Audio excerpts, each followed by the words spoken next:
దయగల తండ్రి, ప్రేమ కలిగిన ఆయన, పరిశుద్ధ నామమునకు స్తోత్రాలు. మరొక దినములో ప్రవేశించడానికి మరి ప్రత్యేకంగా కాజా యానివర్సరీ గురించి ప్రభువా ప్రార్థన చేయడానికి కూడుకుని ఉన్నామని మీరు ఎరుగుదురు. ఇప్పటివరకు చేసిన ప్రార్థన బట్టి నీకు వందనాలయ్యా.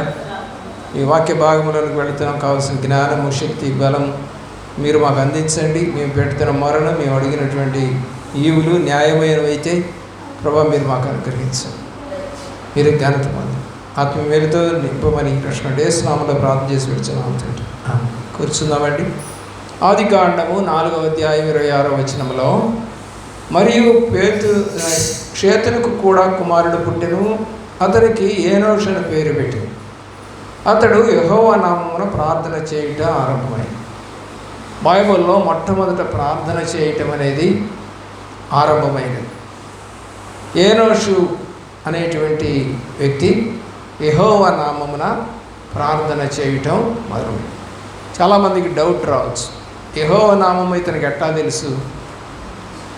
నిర్గమాకాండములో మోషే నీ పేరేంటి అని అడిగితే నేను ఉన్నవాడను అనువాడను అని చెప్పాడు కదా.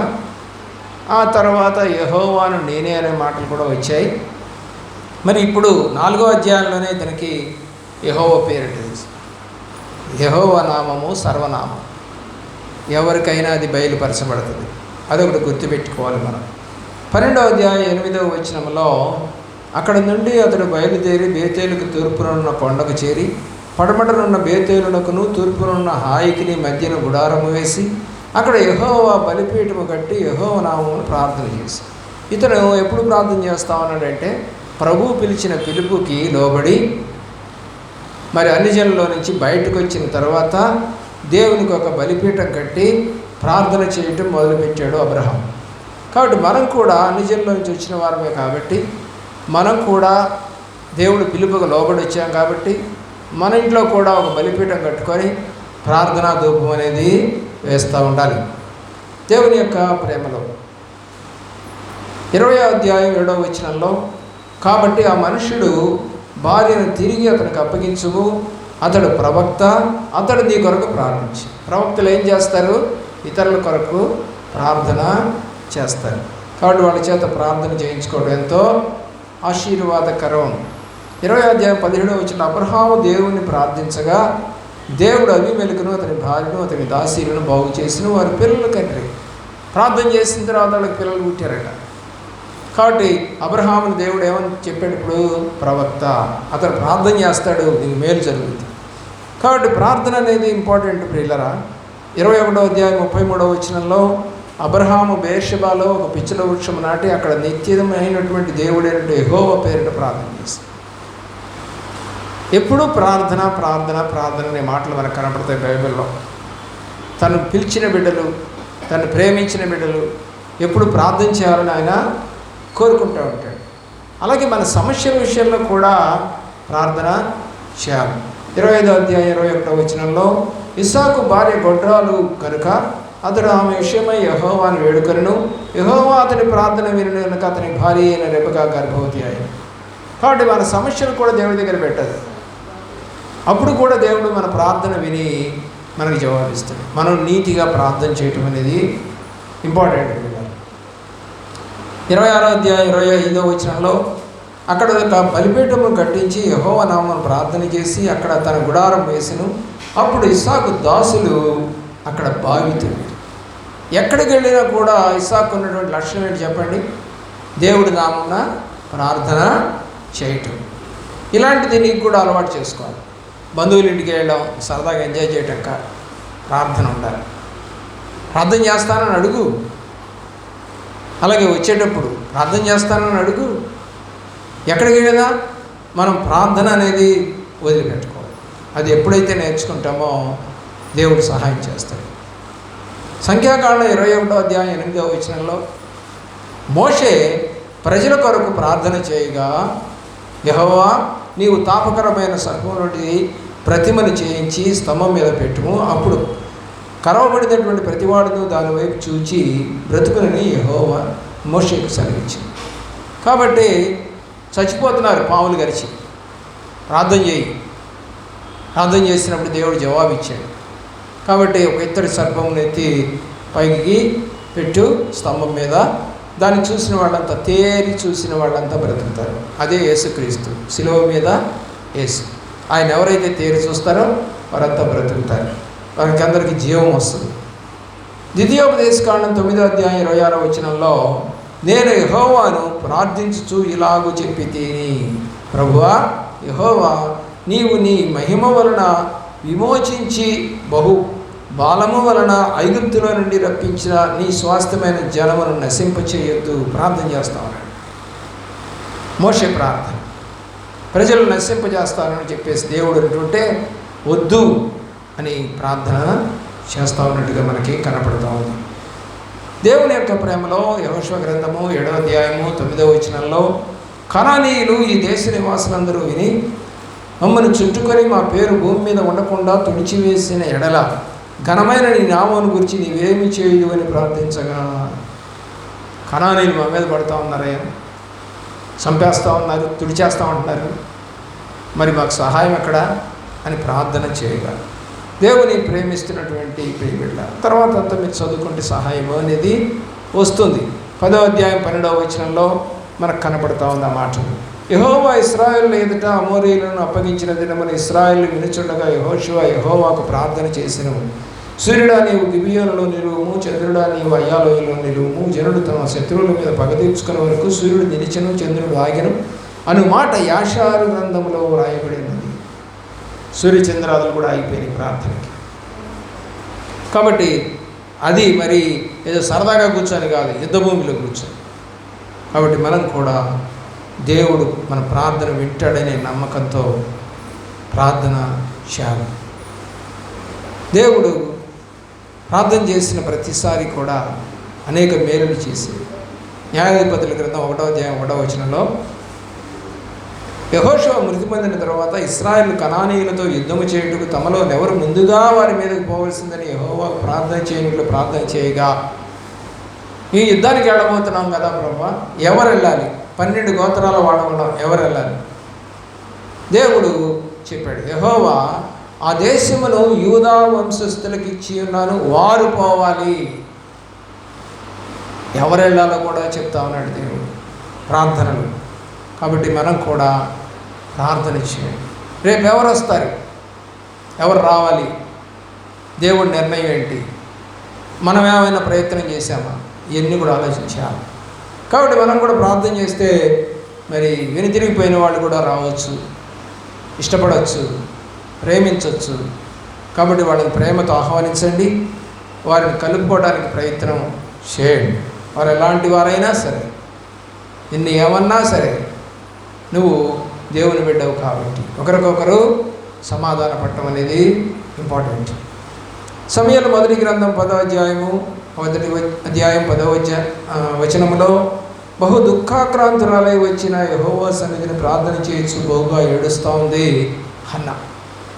బిడ్డల కొరకు వచ్చింది సన్నిధికి, మందిరంలో ప్రార్థన, ఉపవాస ప్రార్థన, కన్నీటి ప్రార్థన, వేడుకునే ప్రార్థన, విజ్ఞాపన ప్రార్థన, జయమిచ్చేందుకు ప్రార్థన. సేవకుడు చూసి చాలమ్మా నీ ప్రార్థన అంగీకరిస్తాడు అని చెప్పేంతవరకు ప్రార్థన. 1 గంట 2 గంటలు కాదు, పొద్దుననగా వచ్చి సాయంకాలం దాకా కూర్చొని ప్రార్థన చేస్తాం. కాబట్టి దేవుని ప్రేమించిన ప్రియులరా, మనం మొక్కుబడి చేసుకుంటాం ఏమని, నీ ప్రార్థన నేను ఎగ్గొట్టను. కాబట్టి మనం కూడా దేవుడి పక్షాన నిలబడటానికి, దేవుడు నిన్ను అంగీకరించినప్పుడు ఆ అంగీకారాన్ని నువ్వు తెలుసుకొని మనం ప్రార్థన చేస్తే దేవుడు మన మొర వింటాడు. ప్రార్థన చేయడం మానవద్దని సమూయేలు దగ్గర మనవి చేస్తూ వచ్చాడు. చూడండి, 1 సమూయేలు గ్రంథం 7వ అధ్యాయం 8వ వచనం, మన దేవుడైన యెహోవాను ఫిలిష్తీయుల చేతిలో నుండి మనల్ని రక్షించినట్లుగా మా కొరకు ఆయనకు ప్రార్థన చేయడం మానద్దు. అంటే ఎప్పటిదాకా అని అర్థం, విజయము వచ్చేంత వరకు ప్రార్థన ఆపద్దు. ఇవాళ కొంచెంసేపు వెళ్ళొచ్చాం కదా చాలే, మళ్ళా నువ్వు ప్రార్థన చేసుకోవాలి. ఇంటికి వెళ్ళి పిల్లలు బడికి వెళ్ళి వచ్చిన తర్వాత ఇంటికి వచ్చి హోంవర్క్ ఎలా చేసుకుంటారు, మరి అలాగే రేపు ఇది అప్పచెప్పమనిందమ్మా డాడీ, కాబట్టి నేను మీకు అప్పచెబుతాను ముందని చెప్పి వాళ్ళు సిద్ధపడతారు, భయపడతారు. స్కూల్లో టీచర్కి, మిస్కి, ప్రిన్సిపాల్కి భయపడతారు. నువ్వు దేవునికి భయపడవా? భయపడితే ఇంటికి వెళ్ళి మరలా ఒకసారి జ్ఞాపకం చేసుకో. దేవుడు నీ ప్రార్థనను అంగీకరిస్తాడు. దేవుడు తప్పనిసరిగా మన ప్రార్థన వింటాడు. 9వ వచనం, సమూయేలు పాలు విడువు అనే ఒక గొర్రె పిల్లను తెచ్చి యెహోవా సర్వాంగ బలిగా అర్పించి ఇశ్రాయేలు పక్షమున యెహోవాకు ప్రార్థన చేయగా యెహోవా అతని ప్రార్థన అంగీకరించాడని రాసింది ఇక్కడ. ప్రార్థన చేస్తే అంగీకరించాడు. అయితే ఆ ముందు ఏం చేశాడు? ఒక బలి అర్పణ చేశాడు. కాబట్టి మనం ఏం చేయాలి? మరి బలి అర్పణ అంటే జంతువు తెమ్మంటారా, కోడి తెమ్మంటారా అంటే కాదు, హృదయమే. రోమాపత్రిక 12వ అధ్యాయం 1వ వచనం 2వ వచనం రాసినట్టుగా మీ యొక్క శరీరమును సర్వాంగముగా దేవునికి అర్పించాలి. అదే బలియాగం అంటే. కాళ్ళు, చేతులు, నోరు, కళ్ళు, ముక్కు, నోరు అన్నీ ఆయన కొరకే పనిచేయాలి. బయట వాళ్ళ కొరకు పనిచేయకూడదు. ఏది మందిరంలోకి వచ్చిన తర్వాత సెల్ ఫోన్లు చూడకూడదు, ఇంకే పనులు చేయకూడదు, అటు ఇటు తిరగకూడదు. ధ్యాసంతో దేవుడి మీద పెట్టాలి. సర్వాంగ హోమం చేయాలి. 8వ అధ్యాయం 6వ వచనం, మాకు న్యాయము తీర్చుటకై రాజును నియమిపోనేవారు అనిన మాట సమూయేలు దృష్టికి ప్రతికూలంగా ఉండేది కనుక సమూయేలు యెహోవాకు ప్రార్థన చేశాడు. అయ్యా, వీళ్ళేమో రాజు కావాలని అడుగుతున్నారు, ఏం చేయమంటారు? దేవుడు ఏం చెప్పాడు తర్వాత సమూయేలుతో? రాజు కావాలని అడుగుతున్నారు, వాళ్ళు నన్ను విసర్జించారు, కాబట్టి నువ్వు వాళ్ళకు రాజును ఏర్పాటు చేయి. దేవుని యొక్క ప్రేమ. ఇలా ఈ రోజున దేవుని వైపు చూస్తూ ప్రార్థన చేయుట మానితే అది పాపం కింద లెక్క అవుతుంది.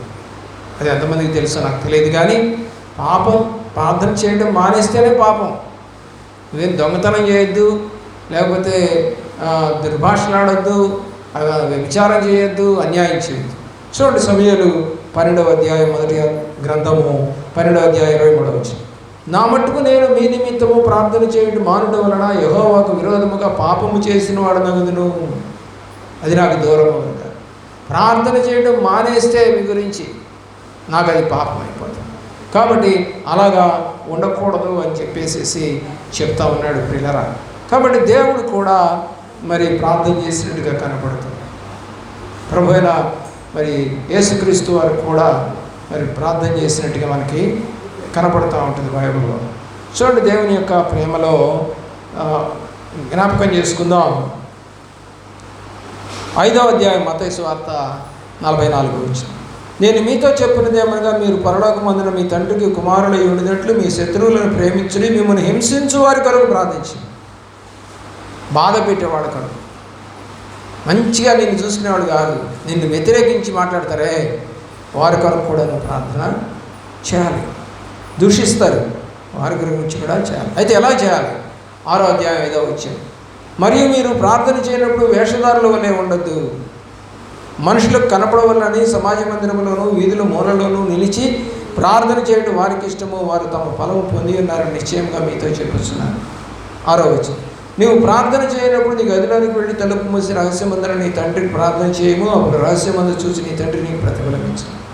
7వ వచనం, మరియు మీరు ప్రార్థన చేయనప్పుడు అన్ని జనుల వలె వ్యర్థమైన మాటలు వచించవద్దు, విస్తరించి మాట్లాడటం వలన తమ మనవి వినపడదని వారు తలంచుదురు. 9వ వచనం, కాబట్టి మీరు ఎలాగ ప్రార్థన చేయండి అని పరలోకమందున మా తండ్రి అనేటువంటి ప్రార్థనని దేవుడు శిష్యులకు నేర్పినట్టుగా ఈ మత్తయి సువార్త మనకి తెలియజేస్తుంది. ప్రభువారు ప్రార్థన ఎలా ఉంటుందంటే మత్తయి సువార్తలోనే 14వ అధ్యాయము 23వ వచనానికి కనుక వెళితే, ఆయన బహుజన సమూహములను పంపివేసి ప్రార్థన చేయడానికి ఏకాంతముగా కొండ ఎక్కిపోయి సాయంకాలం అయినప్పుడు ఒంటరిగా ఉండేది. ఒంటరి ప్రార్థన ఉంది ఆయనకి. నీవు కూడా తలవరుచుకోవాలి. మనల్ని మనం పరిశీలించుకోవాలంటే ఒంటరి ప్రార్థన అవసరం. దేవుని ప్రేమిస్తున్న ప్రియులను 21వ అధ్యాయం 13వ వచనంలో ఈ మందిరాన్ని ఏమన్నాడంటే దేవుడు, నా మందిరము ప్రార్థనా మందిరం అనబడును, దాన్ని దొంగలకు ఒక చేయొద్దు. అంటే తప్పుడు మార్గాలు మందిరాల్లో ఉండకూడదు, హృదయాల్లో ఉండకూడదు. దేవుడి దగ్గరికి వచ్చిన తర్వాత 21-22, మరియు మీరు ప్రార్థన చేయనప్పుడు వేటిని అడుగుదురు అవి దొరికినని నమ్మిన ఎడల మీరు వాటన్నింటినీ పొందుదురని వారితో చెప్పి. ప్రార్థన చేసేటప్పుడు జరగలేదనే బాధ కన్నా చేస్తావు దేవను, చేయగలవు. షద్రకు మేషకు అబేద్నెగోలు ఒక మాట అన్నారు రాస్తూ, మా దేవుడు సహాయం చేయగలడు. ఒకవేళ సహాయం చేయకపోయినా మీ ప్రతిమకు మేము మొక్కము. అది స్ట్రాంగ్ బిలీవ్నెస్ అంటారు, అంటే స్ట్రాంగ్ ఫెయిత్. ఆ విశ్వాసమును ఇక తరలించలేము ఎవరం కూడా. దేవుడు చెప్తున్నటువంటి మాట ప్రార్థన చేయండి. 26వ అధ్యాయం 36వ వచనంలో మత్తయి సువార్త, అంతటా యేసు వారితో కూడా గెత్సేమనే అనబడిన చోటికి వెళ్ళి, నేను అక్కడికి వెళ్ళి ప్రార్థన చేసి వచ్చే వరకు మీరు ఇక్కడ కూర్చుండని శిష్యులతో చెప్పి. దేనికి వెళ్ళాడు గెత్సేమనే తోటకి? ప్రార్థన. శిష్యులతో కలిసి కబుర్లు ఆడటానికా? మనం ఆటోలో వెళ్ళే కబుర్లే, చర్చి దగ్గరికి వెళ్ళి పక్కన కూర్చున్న కబుర్లే, వాళ్ళు వచ్చేటప్పుడు కబుర్లే, ఇంటికి చేరేదాకా కబుర్లే, ఇంటికి వచ్చిన తర్వాత ఫోన్తో మళ్ళీ కబుర్లు, అన్నీ కబుర్లే కాదు. కబుర్లు చెప్పుకోకుండా ఉండేవాళ్ళు ఎవరైనా ఉన్నారా? పోయింది, ఆ రోజులు పోయాయి.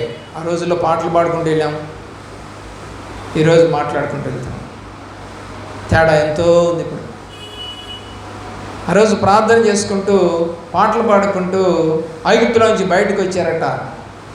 వాయిద్యం వాయిస్తుంది ఎవరు? మిరియాం. ముందు నడిపిస్తుంది మిరియాం, పాటలు పాడుతూ ముందుకు నడిపిస్తూ ఉంది. దేవుని ప్రేమిస్తున్నారు. దేవుడు ప్రభు యేసుక్రీస్తు వారు, నీ దేవుడు భూమి మీద రక్తం కార్చడానికి పంపించారు. అది తెలిసినా కూడా ప్రభువారు మానవుడిగా పుట్టాడు కాబట్టి ప్రార్థన చేస్తూ ఉన్నాడు. చూడండి, దేవుని ప్రేమిస్తున్న ప్రేమిడులారా, 26వ అధ్యాయం 39వ వచనం మత్తయి సువార్త 26:39. కొంత దూరం వెళ్ళి సాగిలపడి నా తండ్రి, సాధ్యమైతే ఈ గిన్నె నా యొద్ద నుండి తొలగింపునిమ్ము, అయినను రాష్ట్ర ప్రకారం కాదు నీ చిత్త ప్రకారమే కానిమని ప్రార్థించాను. ఆయనకి శిలువ మరణం పొందాలనేటువంటిది లేదు. నీ చిత్తమైతే తొలగించాయా అని అంటారు. కానీ దేవుడి చిత్తం ఏంటంటే మనకి 53వ అధ్యాయం విషయ గ్రంథంలో తెలుసు. ఆయన నలగొట్టుట యెహోవాకు ఇష్టం, ఆయన ఇష్టం అది. మరి ఇంకా ఆయన ఇష్టాన్ని కాదని యేసుప్రభు వారు ప్రార్థన చేసినా చేస్తాడా? చేయడు.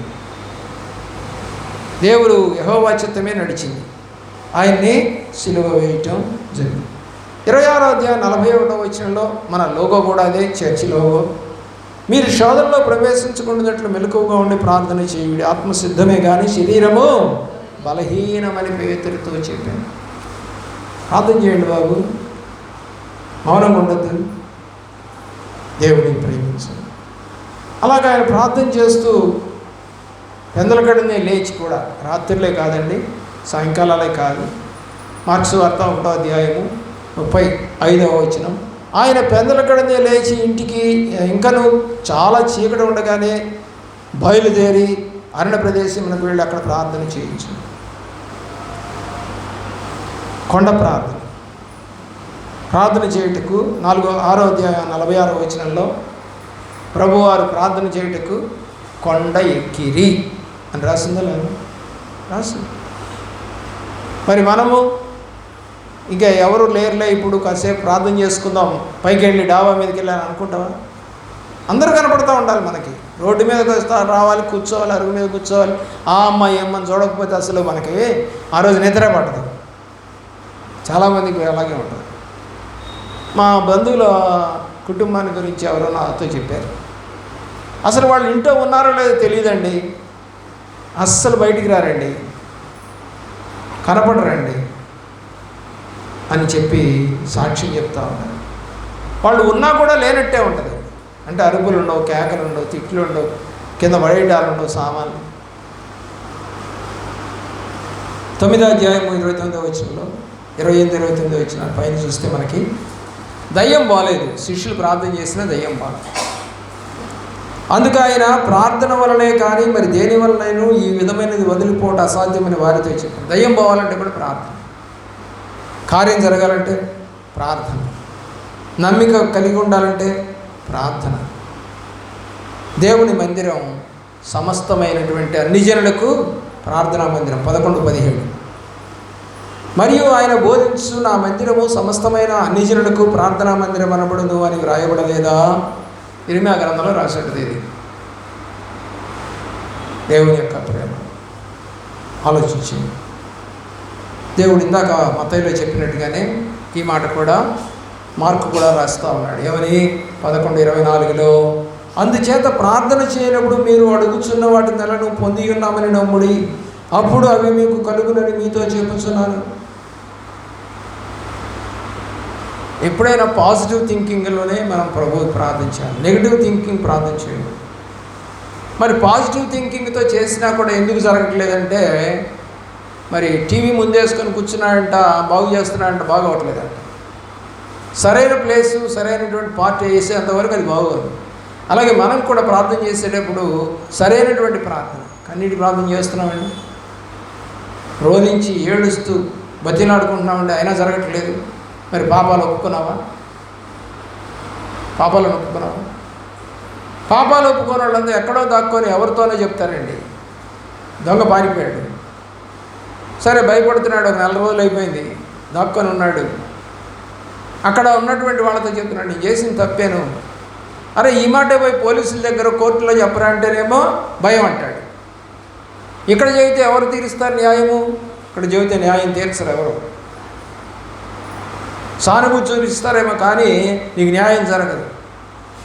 వెళ్ళు, తప్పు చేశానంటున్నావు కదా, ఒప్పుకుంటున్నావు కదా, వెళ్ళు, శిక్ష తగ్గుద్ది అని చెప్తుంటే పోనట్టు. అలాగే మనం కూడా ఎక్కడో తప్పు చేస్తాము, ఎక్కడికో పోయి ఎవరితోనో చెప్పుకుంటాం, శిక్ష పోద్దా? పోదు. అమెరికాలో తప్పు చేస్తే అమెరికాలోనే తీర్పు చెబుతారు, గుంటూరులో తప్పు చేస్తే గుంటూరు ఏ పోలీస్ స్టేషన్ కిందకు వస్తామో అక్కడే తీర్పు చెబుతారు. ఇంకో పోలీస్ స్టేషన్లో చేస్తానంటే అంటే కుదరదు, ఇంకో న్యాయస్థానంలో చెప్తానంటే నేనంటే కుదరదు. జ్యూరిస్డిక్షన్ అంటారు దాన్ని, పరిధి. ఆ పరిధిలో ఎక్కడుందో వాళ్ళ దగ్గరికే వెళ్ళాలి. తెలీదా నీకు ఇది? మార్క్స్ వార్త 11:25లో మీరు ఒకరి మీద విరోధమైనను కలిగి ఉన్న ఎవరి మీదైనా మీరు నిలవబడి ప్రార్థన చేయనప్పుడల్లా వారిని క్షమించారు. విరోధతుల గురించి కూడా ప్రార్థన చేసి క్షమించమని అడగాలట. మరి మనమైతే అడుగుతామా? ముఖం తిప్పుకుంటాం. ఎన్నోసార్లు నిన్ను దూషించారు, ఎన్నిసార్లు అయ్యా అని అడిగితే 70 ఏళ్ల మట్టుకు అన్నాడు ప్రభు గారు.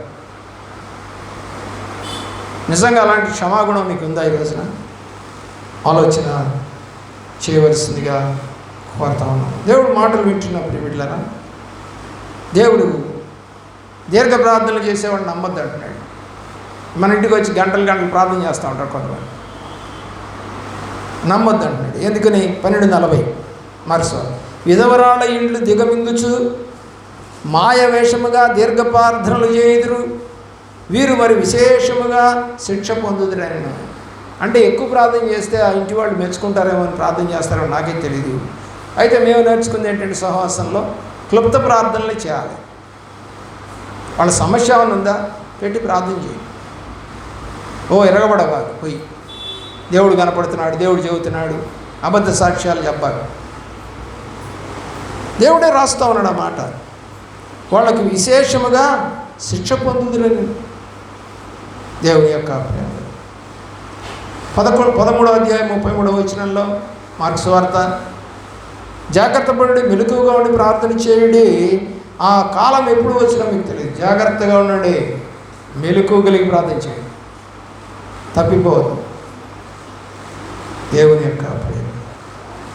ప్రార్థన చేయాలి, మెలకువగా ఉండి ప్రార్థన చేయాలి. దేవుడి యొక్క వాక్యాన్ని వింటున్న ప్రియబిడ్డలారా, లూకాసు వార్త 1:10 ధూప సమయంలో ప్రజలు సమూహమంతయు వెలుపల ప్రార్థన చేయుచుండగా 13 అప్పుడు ఆ దూత అతనితో, జకరియా భయపడకము, నీ ప్రార్థన వినబడినది, నీ భార్య అయిన ఎలిజబెత్ నీకు కుమారుని కనును, అతనికి యెహోవా అని పేరు పెట్టదు. ఏమండి? యోహాను అని పేరు పెడతావు నువ్వు, నీ కొడుకే ముసలితనంలో ఉన్నటువంటి జకరియా, ముసలితనంలో ఉన్నటువంటి ఎలిజబెత్ గర్భవతులు అవుతారు. నూతన నిబంధనలో కూడా కనపడుతూ ఉంది, పాత నిబంధనలోనే కాదు. అలాగే మనందరికీ తెలిసింది 2:37 అన్నా అనే స్త్రీ 84 సంవత్సరంలో విధవరాలై ఉండి దేవాలయం వీడి ఒక ఉపవాస ప్రార్థనతో రేయింబగళ్ళు సేవ చేయొచ్చు. ప్రార్థన చేస్తూ సేవ చేస్తాం. ఉపవాస ప్రార్థన కూడా ఒక సేవే.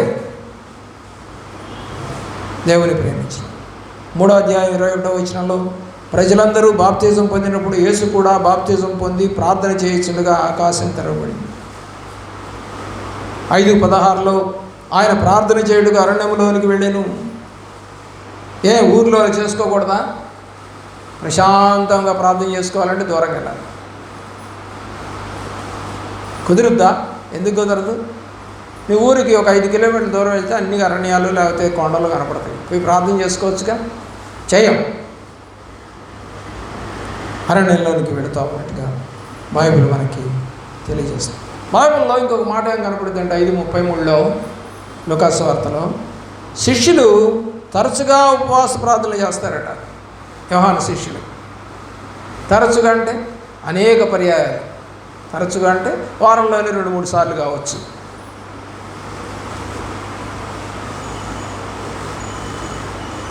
దేవుడు ప్రార్థన చేయడానికి కొండెక్కి రాత్రంతా గడిపాడట.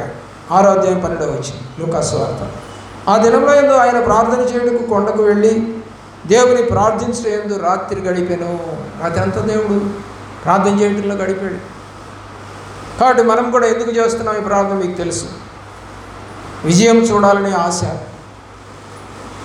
నమ్మకంతో ప్రార్థన చేస్తే, ఒంటరి ప్రార్థన చేసుకుంటే, సంఘ ప్రార్థన చేస్తే, సంఘ ప్రార్థన చేయించుండగా మరి పేతురు యొక్క బంధకములు ఊడిపోయి ఇంటికి వచ్చాడు. కలిసి ప్రార్థన చేస్తూ ఉండగా పౌలు శీలలు జైల్లో వాళ్ళ బంధకాలు ఊడిపోయాయి. చాలా ఉన్నాయి ప్రార్థనల యొక్క ప్రభావాలు. కాబట్టి దేవుని ప్రేమిస్తున్న ప్రియబిడ్డలారా, ఈరోజున ఆయన ప్రార్థన చేయించుండగా అతని ముఖరూపము మారింది. 9వ అధ్యాయం లూకాసు వార్త 29వ వచనంలో ఆయన ప్రార్థించుచుండగా ఆయన ముఖరూపము మారింది. ఆయన వస్త్రములు తెల్లనివై దగదగ మెరిసింది. మన హృదయాలు మారాలి, తెల్లగా మారాలి. వస్త్రాలు ఎంత తెల్లగా కట్టుకున్నా లోపలంతా మురికుంటే ఏం ప్రయోజనం? హృదయం మారాలి. దేవుని యొక్క ప్రార్థన, శిష్యులతో ప్రార్థన, ఒంటరి ప్రార్థన, సంఘంతో ప్రార్థన. 18:1 అంటున్నాడు, దేవుడు విసుగక నిత్యము ప్రార్థన చేయుచుండవలెను అని చెప్తున్నాడు. 10వ వచనంలో ప్రార్థన చేయుటకు 2 మనుషులు దేవాలయమునకు వెళ్ళిరి. వారిలో ఒకడు పరిసయ్యుడు, ఒకడు సుంకరి. ఏమని చెప్తున్నాడు? వారమునకు 2 మార్లు ఉపవాసం చేయొచ్చు, నా సంపాదన అంతట్లో 10వ వంతు చెల్లించుతున్నానని తనలో తాను ప్రార్థిస్తున్నాడు ధనవంతుడు. అయితే సుంకరి దూరంగా నిలుచుండి 13వ వచనం చేతులు ఆకాశం వైపు కన్నులెత్తుడికైనను ధైర్యము చాలక రొమ్ము కొట్టుకొంచు, దేవా పాపినైన నన్ను కరుణించుకుని పలికిన. 14వ వచనంలో దేవుడు అంటున్నాడు, అతని కంటే ఇతడు నీతిమంతుడిగా తీర్చబడి తన ఇంటికి వెళ్ళిందని మీతో చెప్పుచున్నాను. తను తాను తగ్గించుకున్న వాడు తగ్గింపబడిందనియు, తను తగ్గించుకున్న వాడు హెచ్చించబడిందనియు చెప్పు. హెచ్చించుకున్నవాడు తగ్గించబడతాడు, తగ్గించుకున్నవాడు హెచ్చించబడతాడు. కాబట్టి సుంకరి ప్రార్థన కావాలి నీకు, అంతేగాని పరిసయ్యుల ప్రార్థన నీకు వద్దు. అది ఎచ్చుల ప్రార్థన అంటాం. ఎచ్చుల ప్రార్థన ఎప్పుడు కూడా దేవుడు వినడండి. దేవుడు వైపు చూడవలసిందిగా ప్రాధేయపడతా ఉన్నాం. కాబట్టి మాయావేషంతో ప్రార్థన చేయకూడదు, అబద్ధపు బోధతో ప్రార్థన చేయకూడదు. దేవుని యొక్క ప్రేమలో ఆయన అనేక పర్యాయాలు వారి కొరకు ప్రార్థన చేయించున్నారు. యోహాను రాసిన సువార్త 17వ అధ్యాయం 9వ వచనంలో శిష్యుల గురించి దేవుడు మాట్లాడుతూ ప్రభుతో మాట్లాడుతూ ఉన్నాడు.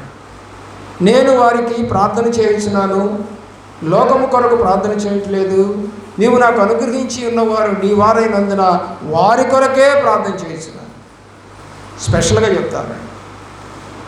ఎవరైతే సంఘాలకు వస్తున్నారో వాళ్ళ కొరకే ప్రార్థన చేస్తుంటాం మనం ఎక్కువగా, ప్రత్యేకంగా. కాబట్టి వారిని లోకంలోకి తీసుకెళ్ళమని కోరట్లేదు ప్రభువా, దుష్టుల నుంచి వారిని తప్పించమని కోరుతా ఉన్నాను. 21వ వచనం, వారు మన యందు ఏకమై ఉండవలని వారి కొరకు మాత్రము నేను ప్రార్థన చేయటం లేదు, వారి వాక్యము వలన నా యందు విశ్వాసముంచు వారందరూ ఏకమై ఉండవలని వారి కొరకు ప్రార్థన చేస్తాను. ఆ 12 మంది శిష్యులు ఏకంగా ఉండాలని ప్రార్థన చేస్తున్నాడు, విడిపోకూడదని. మరి నీకు నీ కుటుంబంలో ఉన్న వాళ్ళు విడిపోకూడదనే ప్రార్థన నీకుందా? మోకరించి ప్రార్థన చేస్తున్నాను.